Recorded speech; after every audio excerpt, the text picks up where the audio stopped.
What happened to Ashland on The Young and the Restless? The answer you're looking for isn't the one you expected mashup of the Ashland Victor and Adam Nicky. This was not a case of accident, manslaughter, or murder. Character assassination was the goal. Viewers of The Young and the Restless, Ashland Locke certainly noticed something was up from the start. For months, they'd been warned that he was a vicious individual who was known for annihilating his opponents. We had goosebumps thinking about how he and the original actor, Richard Burgi, were going to shake things up in Genoa City. In particular, we were eager to see Ashland take on Victor, whom he hasn't fought in a long time. Jack, I'm sorry, but that's the truth. Kyle's history revealed that he had covertly fathered Ashland's supposed son. Therefore, the new guy in town would definitely be targeting both the Newman and Abbott families. Victor and Ashland have signed Y and RI prior to the game. We had high hopes that Burgi's Ashland would put up a good fight against Victor. We promised ourselves that this was going to be great. It would also be just what Young and Restless needed after being bogged down in plots that didn't go anywhere and storylines that seemed to be on a mission not to be dramatic. Things went badly awry sometime in the middle. In the end, the Loch Ness Monster was more bark than bite, and even less barking than feared.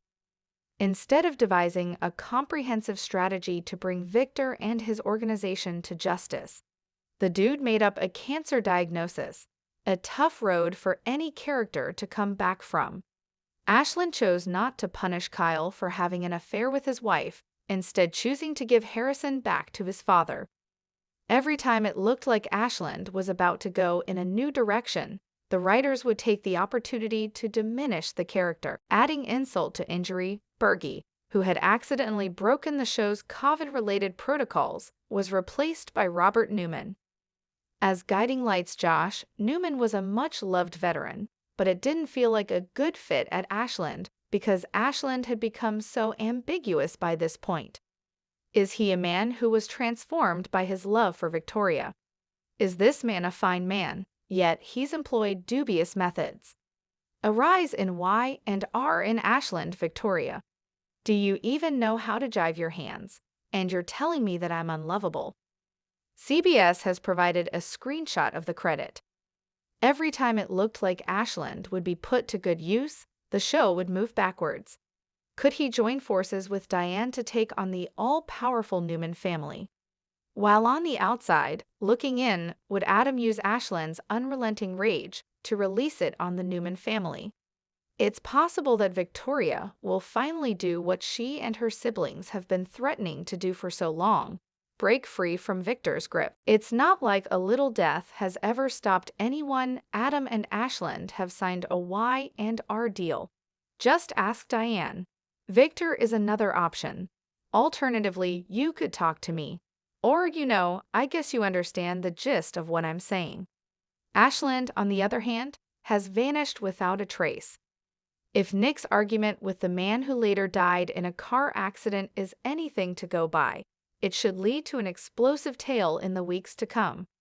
We're doubtful, however, after having to sit through one payoff-free storyline after another, Mariah's kidnapping, Amanda's family trouble.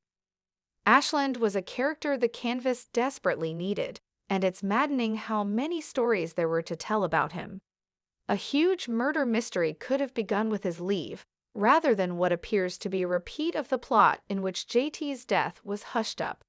Does this indicate we should anticipate Ashland, like Victoria's prior ex, to rise from the grave, go after the Newmans, and wind up dead again? The Young and the Restless is in desperate need of a strong antagonist who can both liven up and shake things up, as we reported earlier this week. As a result of how he was sold, Ashland could and should have become that. Before introducing a character, the writers should know where they're heading, so that dialogue can make promises that the character cannot keep.